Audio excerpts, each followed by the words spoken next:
year 2345, the Federation of Planets opened a Starfleet Academy near Carnoustie in Scotland. 4 years later, its first graduates emerged to find themselves rewarded with the command of Starfleet's newest and most powerful vessel, the ion impulse-powered Aurora.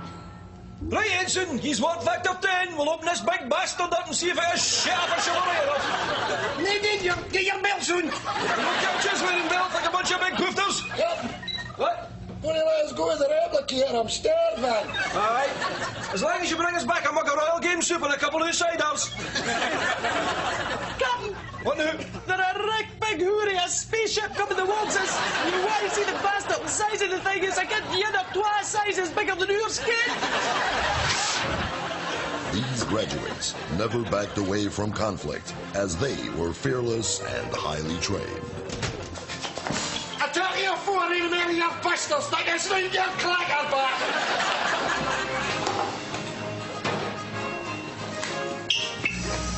What you doing, you dafty? Well, I'm just saying I go on a holiday, Captain, I'm holiday daft, Ken. No. Take a journey into the unknown with Captain McConnell. Set faces to Malky. As number 1, O'Donnell. It's like hee-haw I've ever seen afore, Captain, Ken. Dr. MacDonald.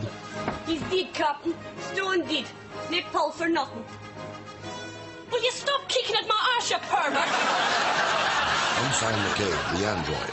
And McDade, the communications officer.